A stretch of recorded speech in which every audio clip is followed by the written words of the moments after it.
देवी, ए बेटी। हाँ माई। बोला माई। बेटी मुंह बड़ी फिका गइल बा, तनी चटनी बना देना। चटनी चटनी बोला तो ऐसन बाड़ू जैसे चटनी के पहले बेर नाम सुनताड़ू। ऐसी बात थोड़े बा, हमेशा हम ही चटनी बनावत रहनी। हाँ। अभी बना देता नहीं चटनी।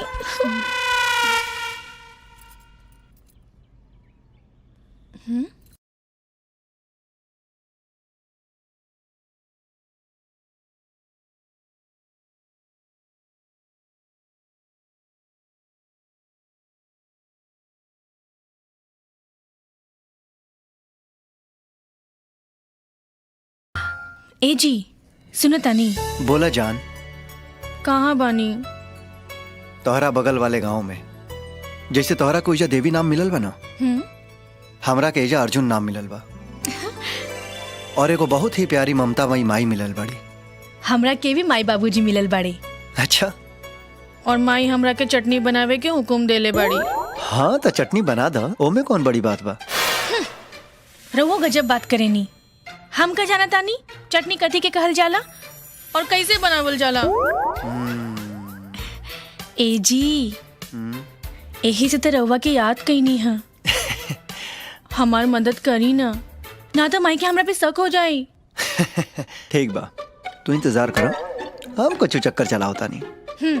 ठीक बा। बेटा माई ये अकेले के लिए खबर बनाता है? मतलब हमार चटनी माई, चटनी चटनी वो का बा ना माई, जेल में रह रही के आध कच्चा खाना खा खा के मन पाके गइल बा, तइन चटनी पीस देना माई। ठीक बा, हम तरह के अब चटनी बना के खियावत रही। ठीक बा। ए सुनो तारू। हाँ बोली। माई चटनी बनावे गइल बिया। आज जैसे जैसे तोहरा से कहत तानी ना वैसे वैसे करो। ठीक बा। अच्छा सुनो, पहले लहसुन मर्चा निकाल लो।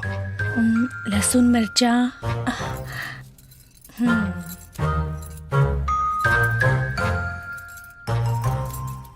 निकाल लेनी।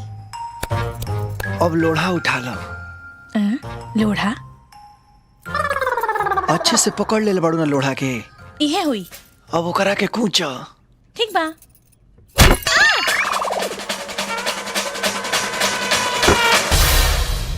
कुचा गइल ना जी, सेल फुटा गइल। भइल सत्यानाश। अब का होई मीत? पेड़ा छिलो। अरे चौरसिया जी नहीं खेलो कर। वो ससुरारी गइल बाड़े।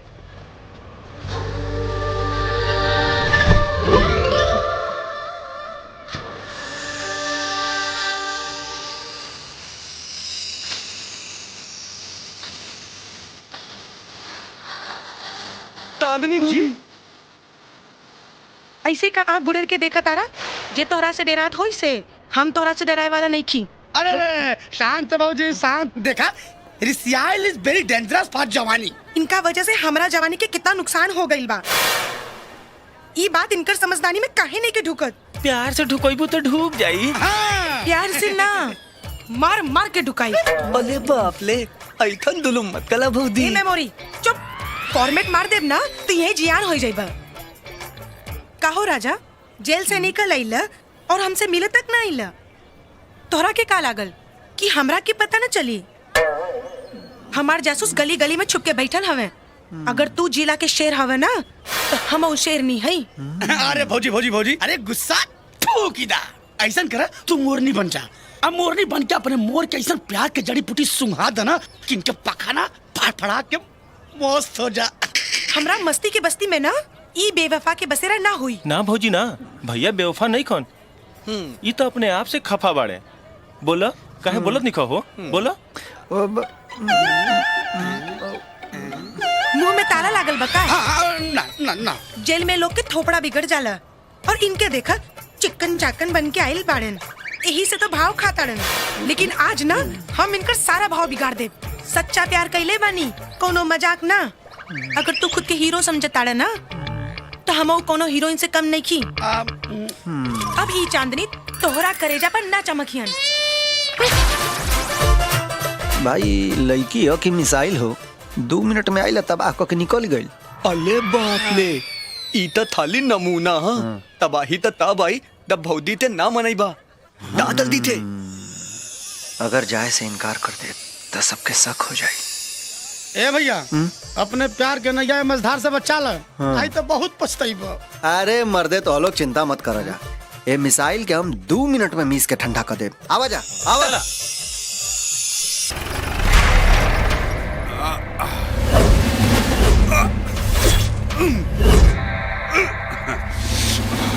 आगल देखा दरिद्र।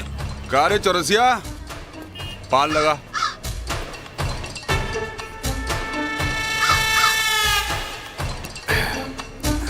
इला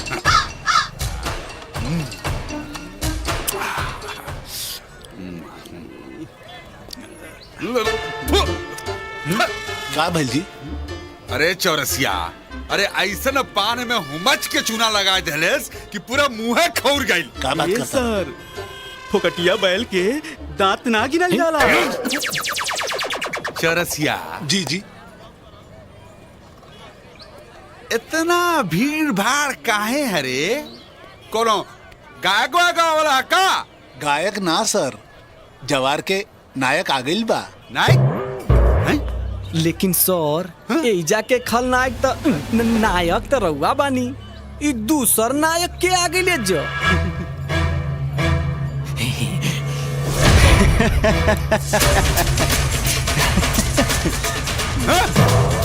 ये के तू? ई तो सर मुंह बिदोर देनी, आँख चिदोर देनी। अरे त जूता तुम्हारे काहे सोच के लागत ससुरे क्लियर हो गई। हम सपना ना देखत रहिया, ये अर्जुन में बा। मेरे पिया नहीं तो मुँह जर जाए। बाप रे बाप सर। अरे ससुरा, 6 गोली मरना के बाद भी न पुरसा गढ़ा खोद के बिना कफन के दफना दे सन। ये कब्र से मुर्दा कैसे जा गईल? जरूर तू दोनों ससुर दारू पी के दफन कैले हो बासा। अरे सर, अब तो जीतल बाजी हार गई सन। हम के मरला से अब कौन फायदा बा सर? ये सर, रघुआ के मालूम पड़ी कि अर्जुनवा जिंदा बा, घूमता था, हमनी के कोरेजा निकाल ली। ओकरा पता भइले से पहले बाहुबली के बलि चढ़ा दे। कारे अर्जुनवा, तोरा के का लागल? जेल से भागे गए?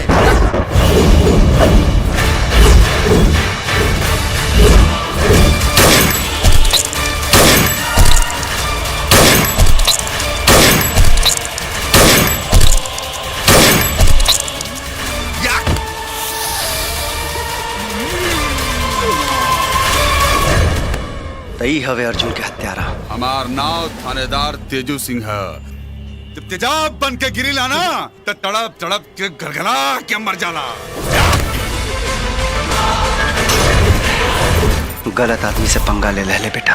आग लगा देवल जाई के करा घर में, राघव के गोली मार दे। आज संजोग से अगर बच गिला ना तो तेजुआ बोकला निया छील दी। अरे त रिस्क लेभी के पड़ी ना, तो बैंक बैलेंस फिक्स कैसे होई? अर्जुनवा के जिंदा देख के राघव तो वैसे ही पागल होखे वाला बा। हाँ, तो पागल के पतलूम कैसे उतारल जाला ई हम अच्छी तरह से जानी ले। अब पलट के अगर उल्टा ठोक दलस तब का होई? राघव के सबाब और कबाब के टाइम टेबल हमरा के अच्छी तरह से मालूम बा। ऐसने समय पे वार करब जब ओकर कल पुर्जा ढीला होई।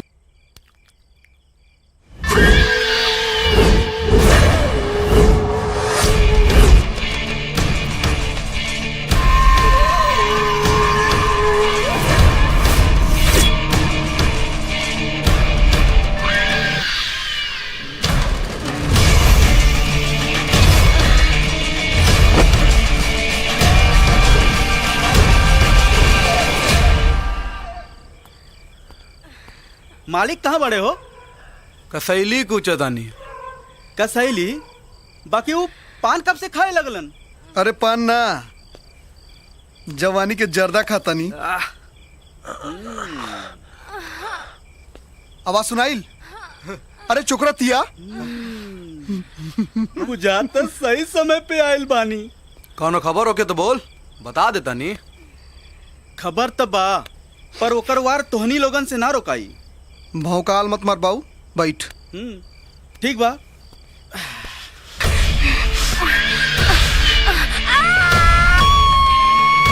हो गइल काम तमाम।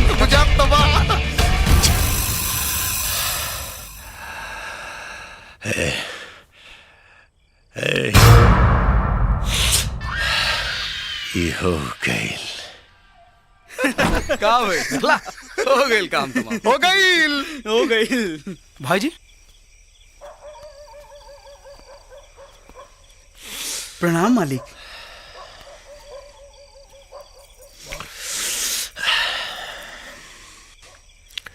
खाली वाली जी मालिक। इस सच में हमरा में कोनो दोष बाकी, हमर तकदीर में कोनो दोष बा। मालिक यो पावर हाउस का सप्लाई फेल हो गई।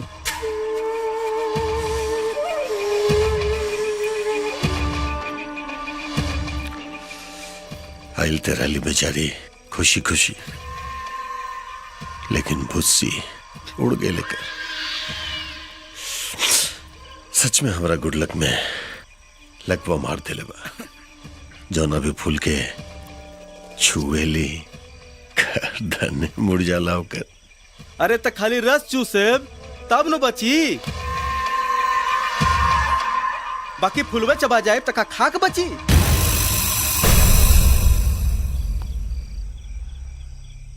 ए, लाश ठिकाने लगा दे होकर।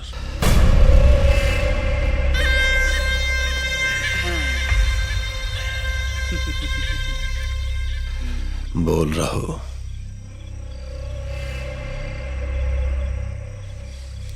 का देख ले और का सुन ले। कुछ ना मालिक, हमरे आंख से रतौनी और कान में कनौनी होता, बाकी इलाज करावे के बा।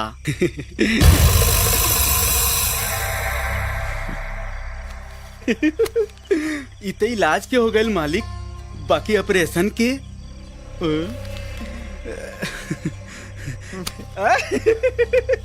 मालिक तनी वजन और बढ़ाई, बाकी खबर बहुत वजनदार बा। अब अगर बस न कर लेता तेरा वजन कम कर दे। मालिक अर्जुनवा जिंदा बा।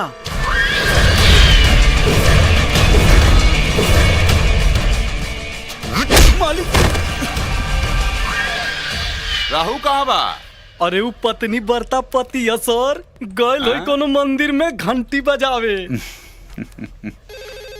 आपके घंटी बज गई सर। का? अरे फोनमा के। हेलो थानेदार, नमक हलाली की हमरा से कीमत ले रहे कि नमक हरामी के, तो फिर अर्जुनवा जिंदा कैसे बा? अरे आपसे ज्यादा झटका हमारा के लागल बा। 3 गोली में हाथी और 4 गोली में शेर ढेर हो जाला, लेकिन ना जाने कौने खाल से बनल बा ये अर्जुनवा। 6 गोली खा के जमीन में हला के तब वो बच गई अर्जुनवा। चिंता ना करी, ओकरा के हम दबोच के लाकअप में डाल देले बानी। ए थानेदार, अगर वो अर्जुनवा शमशान न पहुंचल ना तो तू नरक जरूर पहुंचेबे।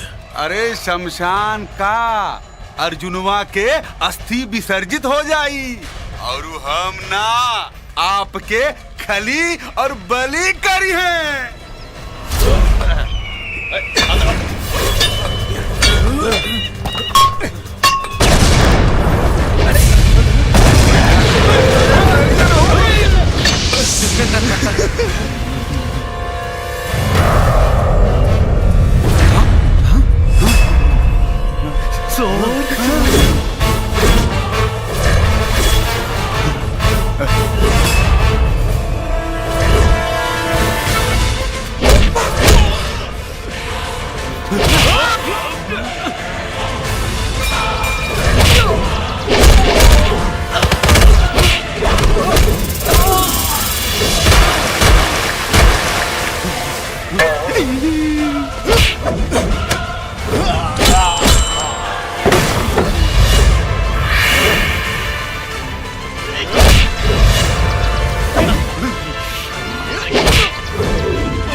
अरे सर जल्दी चलो ये सर।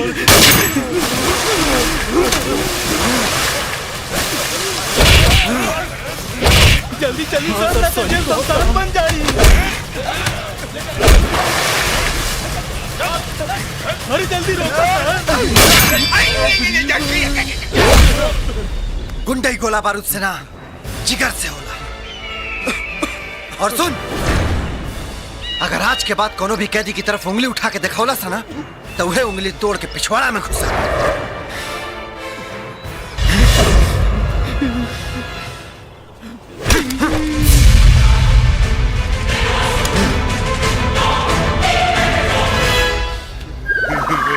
लगता डरा गए लिया।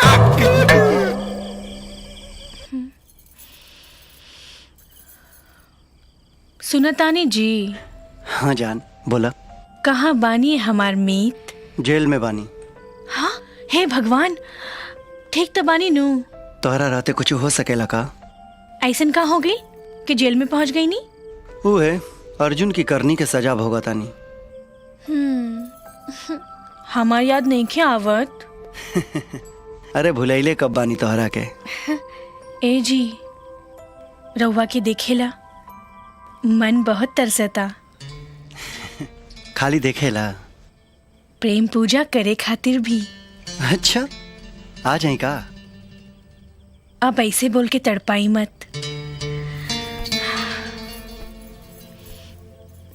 जल्दी से आ जाई।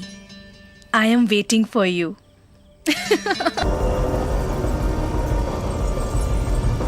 जय गुरु गोरखनाथ।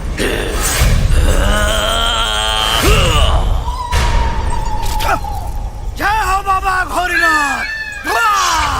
नौरा सोमनाथवा के क्रियाकलाप से ऐसा लागता कि नाग नागिन पर हाथ नहीं खिलागल।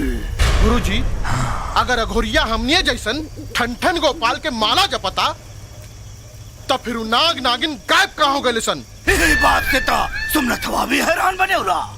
ओकर हैरानी हमनी ला परेशानी ना बन जाओ गुरुजी। ओसे पहले अपना तंत्र मंत्र के शक्ति से पता करी कि नाग नागिन कहाँ बाड़े। संभव नहीं खेसा तावा। ये जंगल अभिमंत्रित बा और नाग और नागिन के खाली हमनी के इस जंगल में ही देख सकिला जा। अगर वो नाग और नागिन इस जंगल से बाहर चल गए सन्ना, तो हमनी के देखा लोकरा के संभव नहीं के। नाग नागिन जंगल छोड़ के कहीं बाहर भाग गए हमें। तो हमनी के काई जा खाक छानता निशान। ये समय तू सब विश्राम करसन, कल बिहाने प्रस्थान कर जाए।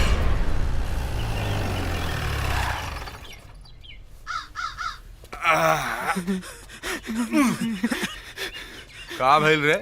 इतना हाफत का बड़ा सन? हाफे के छोड़ी सर। अरे आपे सुना तक कहाँ पे लागा?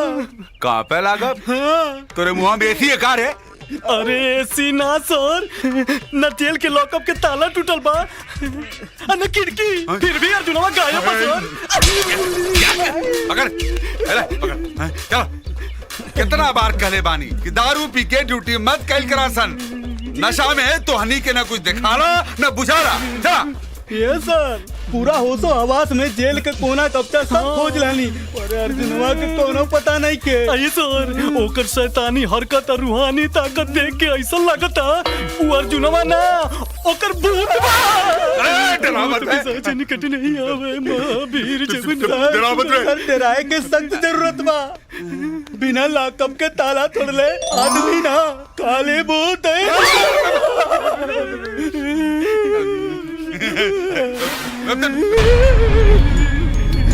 खोल, खोल, खोल। जी सर।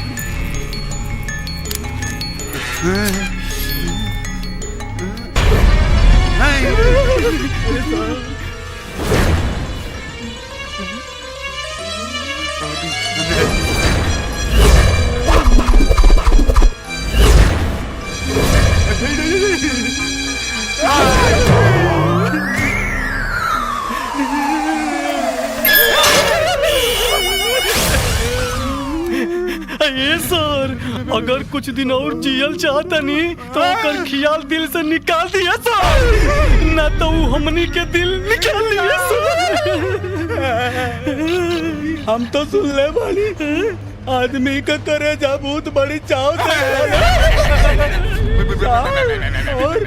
और कौन पी के प्यार पता नहीं क्या कर ए मर्दवा तोहरे ला जेल ते तुम ससुरारी नियर हो गइल बा हां थई ताला लेकिन थतुल थानेदार वाला हलामी बा हमरा तो बुझाता ओकरा और कुछ करवावे के शौक बा भैया के पकड़ के ले जाता आ मन भर जाता तो छोड़ देता। हाँ अर्जुन के बारे में जानकारी हासिल कैला के सही समय ही है बा। ए मर्दे काहे पत्थर के देवता नियन शांत बड़ा बड़ा दुविधा में बनी यार। ये थानेदारवा हमके बार बार गिरफ्तार काहे कर लेता। छोड़ा मर्दवा जब राघव कड़ाई करता थानेदारवा तुके गिरफ्तार कर लेता जब ओकरा के अपने गलती के एहसास होता चला के रिहाई कर देता बस। राघव ई राघव के हो? अरे गजनी के मौसा पूरा लंका जर गई और सीता के घर में लालू राणा राघव के छोड़ भाई अभी न पूछे कि राणा के है। राणा के हो? अरे ए बाबू तू अर्जुन हवा के हुआ रे बा तो लोगन के का बुझाता? अरे बाप ई है कि तोहलो के केहू हनुमान दी नियन थलाब देले बा तमतला लागत तू अपन सब ताकत कारनामा भुला गइल बा। कुछ ऐसा नहीं समझ लगा यार। ए मेमोरिया अपने खोपड़ा से वीडियो फाइल निकाल और दिखा देंगे एक्शन रिप्ले। ओते बड़ी उम्मीद लेके आइल बानी ना मत कहा बहुरिया। ना करे के तो कोनो सवाल है ना। अरे हमार बेटा बल्ब ना माचिस का तीली है हर घर के रोशन करेला।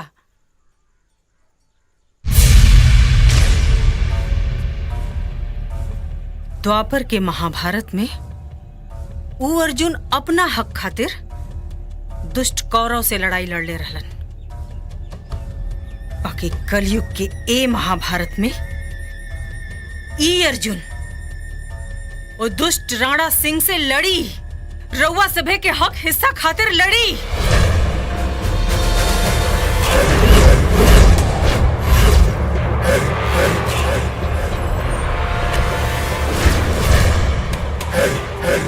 मालिक हमनी के धमकी के एकनी पर कौन असर नहीं किए। धकाधक दुकान चलाओ तने सन। का रे दुकान हटावे के कहले रहले ना आ तोहनी सब एहिजे जमल वाला सन। देखा ठाकुर धौंस मत दिखावा। अगर जमीन खरीद ले बड़ा तो ताकत मत कागज दिखावा ओकरा बाद फैसला हुई दुकान हटी की रही।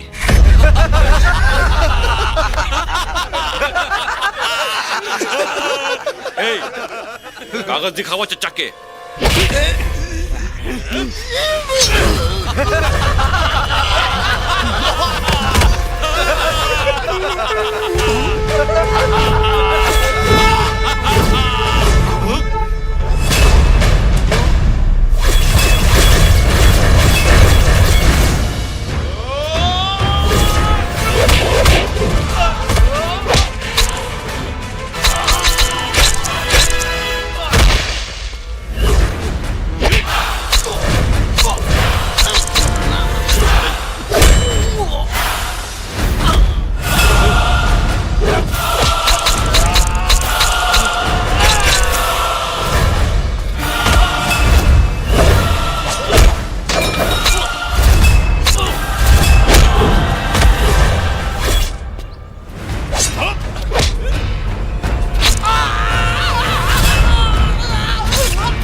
ये बाजार हमरे गांव वालन के जागीर है और हमार गांव वाला हमार शान।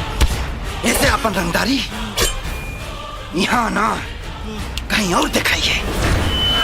आजाद!